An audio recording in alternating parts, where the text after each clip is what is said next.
C'est pas à Bruno Retailleau de venir faire des manifestations, d'insulter l'Algérie, de demander la libération telle une injonction. Je veux. Quand il parle de l'Algérie, Bruno Retailleau, il dit je veux qu'il reprenne ce QTF, je veux qu'il libère Boubacar Sensal. Monsieur Retailleau, l'Algérie n'est pas un département français. Ce temps-là est révolu. L'Algérie est un pays souverain, un État-nation que vous devez respecter comme tous les autres pays. La France doit respecter tous les pays indépendants et souverains.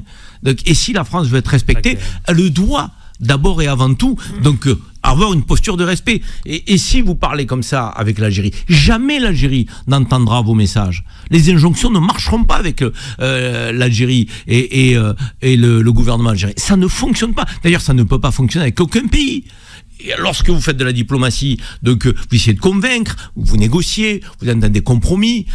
Et si vous faites un travail de fond, un travail discret, un travail d'engagement sincère, véritable, vous parviendrez à vos fins. Et c'est ça le message que doit entendre Bruno Retailleau. C'est insupportable. Il nous fatigue, Bruno Retailleau. Donc il y en a marre. Donc il instrumentalise je dirais la question France-Algérie à des fins de politique intérieure, à des fins d'ambition personnelle. C'est insupportable. Donc il faut qu'on revienne à des relations beaucoup plus apaisées. C'est le message du président Tebboune. Voilà moi ce que je retiens de cette sortie, de son interview, de son entretien. Donc il était posé, serein, donc il explique son homologue, c'est Emmanuel Macron, qui l'a mis aux Affaires étrangères, qui a toute sa confiance, qui est M. Attaf, qui doit parler avec M. Barrot, qui est le ministre des Affaires étrangères français. Point. Donc il n'y a pas d'autre acteur à mettre au milieu de la relation.